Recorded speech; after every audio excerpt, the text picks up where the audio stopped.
اللہم اہدی قومی فإنہم لا یعلمون. اس نبی پر درود و سلام کا نزول ہو جیو. اللہم صلی علی محمد وعلی آل محمد کما صلیت علی ابراہیم وعلی آل ابراہیم انکا حمید مجید. اللہم بارک علی محمد وعلی آل محمد کما بارکت علی ابراہیم وعلی آل ابراہیم انکا حمید مجید. محترم سامعین اور سامعات، پردہ نشین ماں اور بہنوں اور نوجوان بھائیوں، چھوٹے بچوں، میں نے آپ حضرات کے سامنے قرآن کریم کے ایک اہم آیت کریمہ پڑھی ہے، جو آیت کریمہ مجھے اور آپ کو کہ ہم نے قربانی سے کیا سیکھا ہے، کہ ہم نے عید الاضحیٰ کی اس قربانی سے کیا سبق سیکھا. ہم اور آپ اپنی زندگی کا جب محاسبہ کرتے ہیں، ہم دیکھتے ہیں کہ اپنی زندگی میں ہمیں یہ قربانیاں جو آئی تھیں، عید قربان کی جو خوشی ہمیں میسر ہوئی تھی، یہ قربانی ہمیں کیا سبق دے کر گئی ہے، اس قربانی سے ہم نے کیا سبق حاصل کیا ہے، اس سے ہم نے کیا سیکھا ہے. یہ مجھے اور آپ کو اپنا محاسبہ کرنے کی ضرورت ہے، اور اس کی بھی ضرورت ہے کہ اس محاسبہ کو کرتے ہوئے اپنی زندگی کو ایسے گزاریں کہ اپنے زندگی کا ہر پل، اپنے زندگی کا ہر لمحہ قربانی ہو. اپنی زندگی کی تمام خواہشات، ایسی خواہشات جو اللہ کو منظور نہ ہو، ان تمام خواہشات کی قربانیاں دیتے ہوئے زندگی گزرے، اور ہماری زندگی ایسی ہو کہ اے اللہ جو قربانیاں ہم نے پیش کی، ویسی قربانیاں ہم سال کے پورے مہینے اپنے خواہشات کی قربانیاں دیں گے، ہم اپنے وقت کی قربانی دیں گے.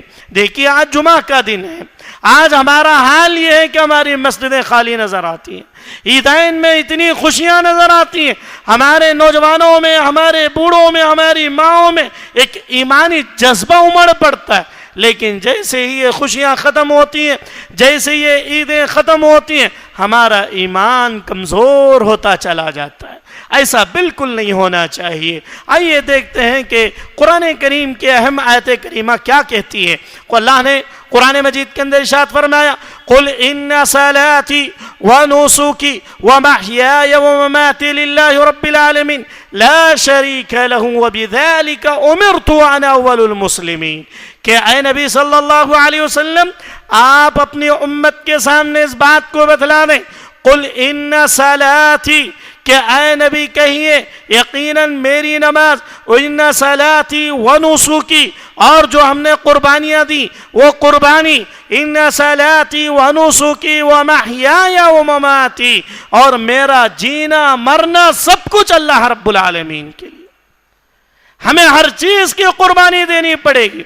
نماز کا وقت ہو گیا، جمعے کا وقت ہو گیا، آپ کا کاروبار ہے، آپ کے سامنے پیسے نظر آ رہے ہیں، آپ کے سامنے کاروبار ہے، لیکن دکان کو بند کرنا پڑے گا قربانی دیتے ہوئے.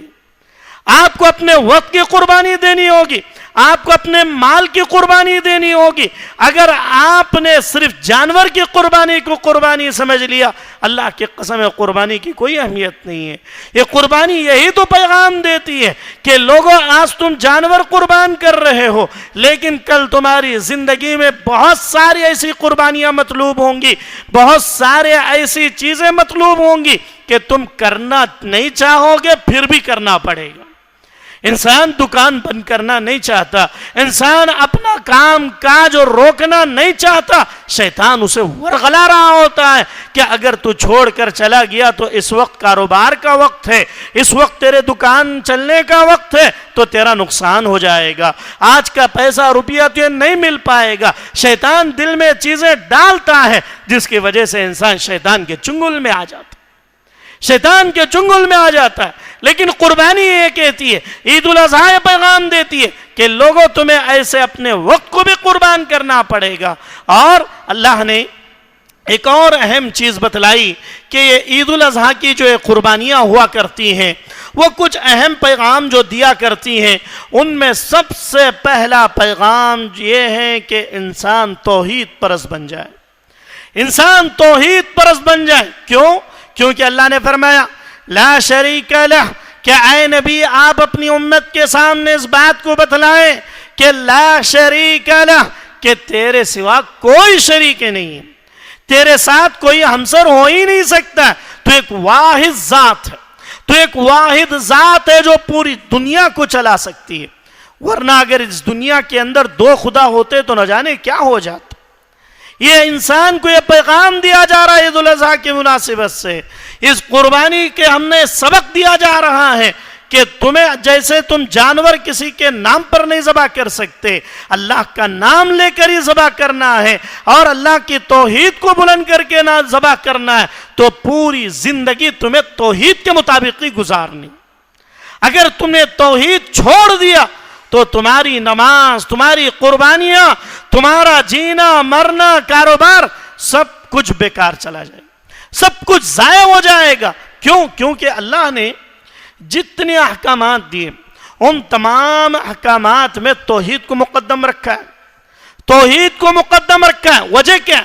وجہ یہ ہے کہ انسان کی اگر توحید مضبوط رہی، انسان اگر توحید پرست رہا تو اس کے اعمال قبول ہوں گے۔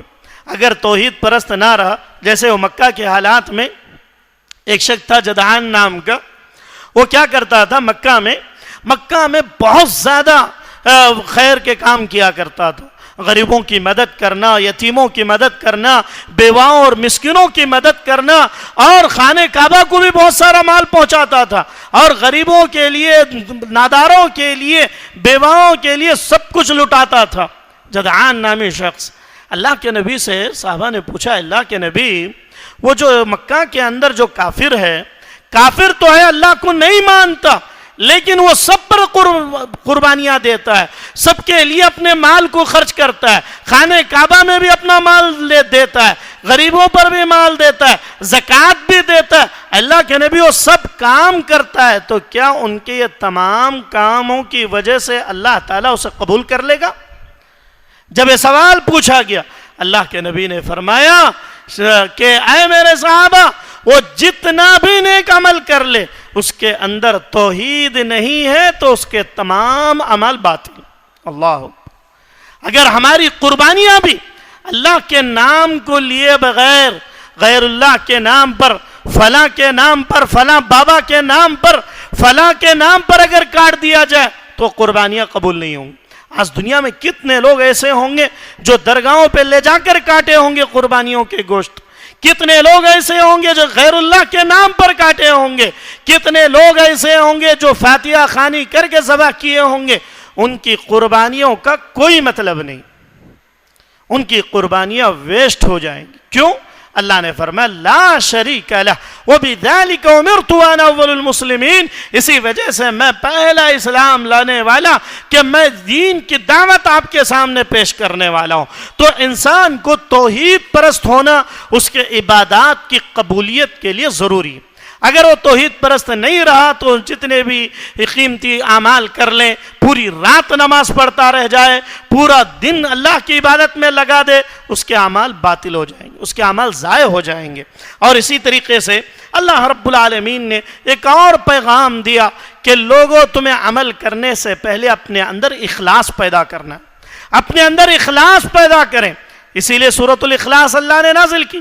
کیا کہ اللہ نے قل هو اللہ احد اللہ الصمد لم یلد ولم یولد ولم یکن له کفوا احد، کہ اے نبی صلی اللہ علیہ وسلم، آپ کفار مکہ کے سامنے، پوری امت کے سامنے اس بات کو پیش کر دیں کہ اللہ ایک ذات ہے، قل هو اللہ احد، اللہ کی ذات ایک ہے اور وہ تنہا ہے، اللہ الصمد، اور وہ بے نیاز ہے۔ جتنے غیر معبودان باطلہ ہیں ان تمام سے وہ بے نیاز ہیں، جتنے شرک اعمال ہوں ان تمام سے وہ بے نیاز ہے۔ لم یلد ولم یولد، نہ تو اس نے خود کسی کو جنا ہے اور نہ ہی وہ کسی سے جنا ہوا ہے، اور اس کے ہمسر، اس کا پلہ کوئی نہیں ہے۔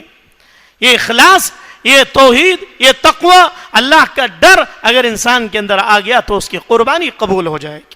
پھر آگے دیکھیے، ایک اور پیغام قربانی سے ہم نے یہ سیکھنا ہے کہ ہم اتباع سنت کو اپنا اوڑھنا بچھونا بنا لیں۔ اتباع سنت کو ہم جیسے عشر ذی الحجہ کی 10ویں تاریخ کو 4 دن پہلے ہم نے کیا کیا، ہم نے بکرا خریدتے ہوئے اللہ کے نبی کے بتلائے ہوئے ایک ایک تعلیمات پر عمل کیا کہ بکرا دانت کا ہونا چاہیے، تو لوگوں نے داتا بکرا ڈھونڈنا شروع کر دیا. بکرا کن کٹا نہ ہو، بکرا لنگڑا نہ ہو، بکرا دبلا پتلا نہ ہو. اللہ کے نبی کی ایک ایک بات کو ماننے لگے. اور جیسے ہی عید الاضحیٰ ہماری زندگی سے چلی گئی، پھر اس کے بعد اللہ کے نبی کی تعلیمات کو پس پشت ڈال دی. ایسا نہیں ہونا چاہیے، بلکہ پیغام دیتی ہے قربانی.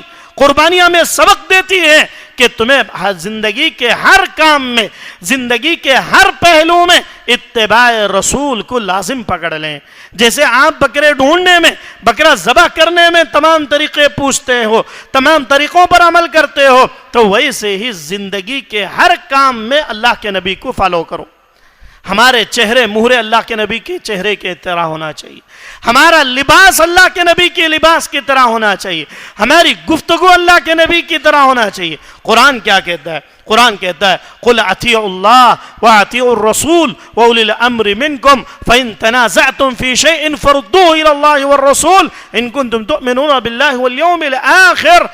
اللہ تعالیٰ قرآن مجید میں کہتا ہے کہ اے نبی صلی اللہ علیہ وسلم آپ کہیے قُلْ أَطِيعُوا اللَّهَ وَأَطِيعُوا الرَّسُولَ، کہ لوگوں اگر کامیابی چاہتے ہو اللہ کی اطاعت کرو، وَأَطِيعُوا الرَّسُولَ، اور رسول کی اطاعت کرو. اللہ کا حکم ہے قربانی دینا، اور اس کیسے دینا یہ اللہ کے نبی صلی اللہ علیہ وسلم کے طریقے ہیں، اللہ کے نبی کے بتلائے ہوئے تعلیمات ہیں. ان تعلیمات کو اگر ہم نے فالو کیا تو اپنی زندگی کے ہر کام میں، اپنی زندگی کے ہر پہلو میں ایسے ہی فالو کرو. کاروبار کر رہے ہو، دیکھو کہ اللہ کے نبی نے کن کن چیزوں سے منع کیا. اگر لین دین کر رہے ہو، دیکھو کہ اللہ کے نبی نے کس طریقے سے کیا تھا. ان کی زندگی میں وہ کام کیسے کیسے اعمال میں آئے، کیسے کیسے ان کی زندگی میں وہ چیزیں آئیں، دیکھنا پڑے گا. ہمیں صرف سال میں ایک مرتبہ اللہ کے نبی کی اطاعت نہیں کرنی، بلکہ زندگی کا ہر لمحہ، زندگی کا ہر پہلو ہمیں اپنے چہرے مہرے کو بھی اللہ کے نبی صلی اللہ علیہ وسلم کے سنت کے مطابق عمل کرنا چاہیے. افسوس ہوتا ہے ایک سنت تو ہم آباد کرتے ہیں، ایک سنت تو ہم اللہ کے نبی کی بتلائی ہوئی تعلیمات کے مطابق عید الاضحیٰ میں لاکھوں ہزاروں روپے خرچ کر کے ہم اللہ کے راہ میں قربانیاں پیش کرتے ہیں، لیکن جیسے ہی عید ہوتی ہے اس کے بعد اللہ کے نبی کی بتلائی ہوئی تعلیم پر داڑیاں مڑوا دیتے، ان کے چہرے بگڑ جاتے، ان کے سر بگڑ جاتے، ان کا لباس بگڑ جاتا ہے، اور اللہ کے نبی کی سنت کو ذبح کرتے ہوئے نظر آتے. یہ افسوس کا مقام ہے. ایک طرف عمل ہو رہا ہے، دوسری طرف اللہ کے نبی کی ایسی تعلیم کہ انبیاء کی جو 40 سنتیں، مشکات کے اندر خطیب بغدادی رحمہ اللہ نے پہلے ہی کچھ صفحات میں انہوں نے لکھا کہ 40 سنتیں ایسی ہیں جو ہر نبی کے اندر پائی جاتی تھی. ان سنتوں میں سے ایک اہم سنت یہ بتلائی گئی کہ کسی بھی نبی نے اپنی داڑھی کو نہیں کٹوایا. اپنے بغل کے بال صاف کرنا، اپنے بالوں کو صاف کرنا، اپنے بال ناخن کاٹنا، یہ تمام انبیاء کی سنت رہی ہے. لیکن داڑھی رکھنا یہ بھی انبیاء کرام کی سنت رہی ہے، تو اس کا بھی ہمیں لحاظ ہونا چاہیے.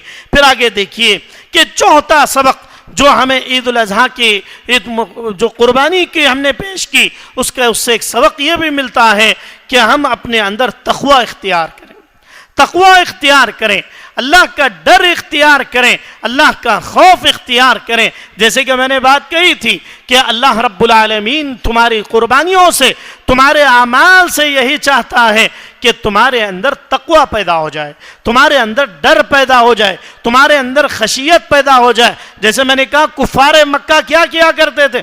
اپنے جانوروں کے گوشت کو خانہ کعبہ پر لے جا کر چپکا دیا کرتے، اپنے خون کو لے جا کر خانہ کعبہ کو لگا دیا کرتے. اللہ نے کہا کہ لوگوں یہ قربانیاں ہم اس لیے کرواتے ہیں کہ اس کا گوشت بھی تم ہی کھا جاتے ہو اور اس کا خون بھی تمہارے پاس ہی رہتا ہے. مجھ تک نہ تو خون پہنچتا ہے، مجھے نہ تمہارے گوشت کی ضرورت ہے، بلکہ لن ينال الله لحومها ولا دماؤها ولكن يناله التقوى منكم. صرف تمہارا تقوی دیکھنا چاہتا ہوں کہ تمہیں اللہ کے لیے کیا ہے، تم نے کسی کو دکھلانے کے لیے کیا. تو یہ تقوی جو ہے ہر عمل کے لیے تقوی بہت ہی امپورٹنٹ چیز ہے. تو اس کو ہر انسان جو ہے اپنے اندر پیدا کرے کہ ہم جو بھی عمل کریں گے وہ اللہ کے لیے خالص ہونا چاہیے, اللہ کے لیے ہونا چاہیے. اللہ کا ڈر رکھتے ہوئے اگر عمل کریں گے, اللہ کی قسم ہے کبھی جو ہے ہمارے اعمال ضائع نہیں جائیں گے. اور اسی طریقے سے ایک سبق یہ بھی ملتا ہے کہ جانوروں کے ساتھ نرمی اور ہمدردی کی جائے. جانوروں کے ساتھ اسلام دیکھیے کیسی تعلیمات دیتا ہے کہ جانوروں کے ساتھ نرمی کرنا, یہ ہمیں عید الاضحیٰ سے پیغام ملتا ہے. ان کے ساتھ ہمدردی کی جائے, جانوروں کا خیال کیا جائے. اسلام ایک ایسا مذہب ہے کہ جو جانوروں کے ساتھ بھی نرمی کرنے کا حکم دیتا ہے. جیسے آپ نے عید الاضحیٰ میں سنا ہوگا کہ کسی جانور کے سامنے چھری تیز کرنے سے منع کیا. وجہ کیا؟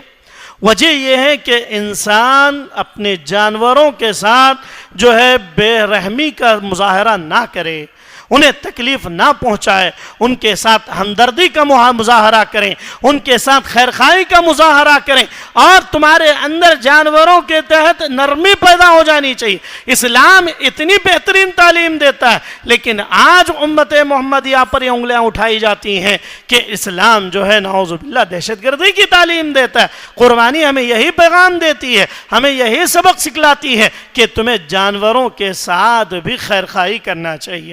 کیونکہ ان کے اندر بھی اللہ نے ایسا احساس رکھا ہے. آپ تعجب کریں گے, ابھی سوشل میڈیا کے اندر پاکستان کے 2-3 بکروں کا بہت ویڈیو وائرل ہو رہا ہے. اس کے اندر ایک مالک نے اپنے بکرے کو کئی سال سے اس نے پالا. پالنے کے بعد جب اس کو خریداری کے لیے بازار میں لاتا ہے تو وہ بکرا اپنے مالک کو سے لپٹ کر اتنا روتا ہے کہ اس کی ویڈیو بنائی گئی. وہ دیکھ کر احساس ہوتا ہے کہ اللہ نے جانوروں کے اندر بھی انسانوں کے تحت نرمی کا مادہ رکھا ہے. اگر آپ جانوروں کے ساتھ خیرخواہی کریں گے تو وہ جانور آپ کے لیے خیرخواہ بن جائیں گے, وہ آپ سے اتنا لگاؤ ہو جائے گا کہ آنکھوں سے آنسو جاری ہو جائیں گے. اللہ اکبر. اللہ نے اسلام کی تعلیمات ایسی دی کہ ایک جانور کے جذبات کو بھی مجروح کرنے سے منع کیا گیا. وہ آپ نے دیکھا ہوگا کہ کیسے اس بکرے نے بلک بلک کر جیسے ایک بچہ روتا ویسے رو رہا تھا. اللہ کے نبی کے دور میں بھی یہی مسئلہ تھا کہ اللہ کے نبی سے اتنی محبت ہوتی تھی کہ اونٹ ایک مرتبہ اللہ کے نبی بازار میں اللہ کے نبی صلی اللہ علیہ وسلم جا رہے ہیں, جنگل آئی اور باغ آیا تو وہاں پر دیکھا کہ ایک اونٹ بندھا ہوا ہے, اور اونٹ روتے ہوئے اللہ کے نبی سے اپنے چہرے کو اللہ کے نبی کے پاس لے جاتا ہے اور لے جا کے باتیں کرنے لگتا ہے. اللہ کے نبی فوراً سمجھ جاتے ہیں کہ اس اونٹ کو کچھ تکلیف ہے. اللہ کے نبی نے پوچھا کہ اس کا مالک کون ہے, اس اونٹ کا مالک کون ہے؟ اللہ کے نبی کو بتلایا گیا کہ فلاں صاحب اس کے اونٹ کے مالک ہیں. ان کو بلایا گیا, بلا کر اللہ کے نبی نے فرمایا کہ یہ اونٹ مجھ سے بات کر رہا ہے, یہ مجھ سے شکایت کر رہا ہے کہ تم اس سے کام زیادہ لیتے ہو اور کھانا کم دیتے ہو. اللہ, یہ اسلام کی تعلیمات ہیں. ان تعلیمات کو پھیلانے کی ضرورت ہے, ان تعلیمات کو امت کے سامنے پیش کرنے کی ضرورت ہے. اور اسی طریقے سے اللہ کے نبی صلی اللہ علیہ وسلم کے بارے میں بتلایا گیا وَمَا أَرْسَلْنَاكَ إِلَّا رَحْمَةً لِلْعَالَمِينَ, کہ ہم نے اے نبی آپ کو رحمت للعالمین بنا کر بھیجا ہے. اے نبی آپ کا کام یہ ہے کہ آپ دنیا والوں کے لیے رحمت بن جائیں, آپ دنیا والوں کے لیے رحمت للعالمین بن جائیں. پوری دنیا کے تمام چیزوں کے لیے آپ رحمت ہیں. آپ کا آنا رحمت, آپ کے ہر ادا رحمت. اللہ کے نبی صلی اللہ علیہ وسلم کا ہر پہلو آپ دیکھیں گے اس کے اندر رحمت کا ایک نہ ایک پہلو نظر آتا ہے. یہ اللہ کے نبی صلی اللہ علیہ وسلم کی شان تھی. اور اسی طریقے سے ایک اور سبق یہ بھی ملتا ہے کہ اللہ کی راہ میں خرچ کرنے کا جذبہ ہر وقت انسان کو ہونا چاہیے. ایسے نہیں کہ صرف عیدین میں یا ان ایام میں قربانی کی وجہ سے اللہ کی راہ میں خرچ کیا گیا. نہیں, اللہ تعالیٰ یہ پیغام دینا چاہتا ہے کہ اگر تم چاہتے ہو کہ تمہاری زندگیوں میں خوشیاں ایسی آتی رہیں تو تمہیں اللہ کے راہ میں عام دنوں میں بھی خرچ کرنے کی ضرورت ہے, عام دنوں میں بھی انفاق فی سبیل اللہ کی ضرورت ہے. اللہ سے اور ایک آخری سبق یہ کہ انسان جب عمل کر لے جائے تو کیا کرے؟ عمل کرنے کے بعد اللہ سے دعائیں بھی کرتا رہے کہ اے اللہ جو ہم نے قربانیاں دی ابھی 4 دن 2 دن پہلے 3 دن پہلے، اللہ تو ان قربانیوں کو قبول فرما، اللہ ان قربانیوں کو قبول فرما۔ ربنا تقبل منا انک انت السمیع العلیم۔ اور یہ دعائیں بار بار پڑھتے رہنا چاہیے، کیونکہ انسان جو بھی عمل کرتا ہے ضروری نہیں کہ وہ قبول ہو جائے، ضروری نہیں کہ وہ قبول ہو جائے۔ اس لیے اسلاف کہا کرتے تھے ہم جو بھی نیک عمل کرتے تھے، عمل کرنے کے بعد اس کی قبولیت کے لیے الگ سے دعائیں کرتے تھے، الگ سے دعائیں کرتے تھے۔ تو آج ہمیں دعاؤں کی ضرورت ہے، اللہ کے سامنے دعائیں کرتے رہنا چاہیے، اللہ کے سامنے اپنے ہاتھوں کو پھیلانا چاہیے۔ اور اسی طریقے سے ایک اور چیز کہ ہندوستان کے اندر طوفانی ہوائیں زیادہ ہو چکی ہیں، کئی جگہوں پر حالات ایسے ہیں کہ لوگ پریشان ہیں، امت محمدیہ کی پریشانیاں دن بدن بڑھتے جا رہی ہیں۔ پوری دنیا کے مسلمان آج کے ڈیٹ میں حالات سے مارے ہوئے نظر آتے ہیں، خاص طور سے ہندوستان کے اندر ابھی ان ایام میں ایسی طوفانی ہوائیں، ایسے بارش اور نہ جانے ایسے صوبوں کے اندر کئی جانیں چلی گئیں۔ اس کی وجہ سے کئی کاروبار تباہ ہو گئے، ان بارشوں کی وجہ سے، ان موسموں کی وجہ سے۔ اللہ تعالیٰ سے دعا کریں کہ اللہ رب العالمین ایسے حالات ہمارے اوپر کبھی نہ لائے کہ جس کی وجہ سے ہماری زندگیاں تباہ ہو جائیں، ہمارے بچوں کی تعلیم برباد ہو جائے، ہمارے کاروبار تباہ ہو جائیں۔ اللہ تعالیٰ سے دعائیں کریں کہ اللہ ہمارے ان گناہوں کو معاف فرما، اللہ ہمارے خطاؤں کو درگزر فرما۔ اللہ یہ جو طوفانی ہوائیں ہیں جس کی وجہ سے کئی مسلمان، کئی غریب پریشان حال ہیں، اللہ ان کے پریشانیوں کو دور فرما، اللہ ان کی مصیبتوں کو دور فرما۔ اللہ ان موسموں کی وجہ سے کئی بزرگ حضرات ان کی طبیعتیں ناساز ہیں، جس کی وجہ سے ان کی طبیعتیں بگڑتی چلی جا رہی ہیں۔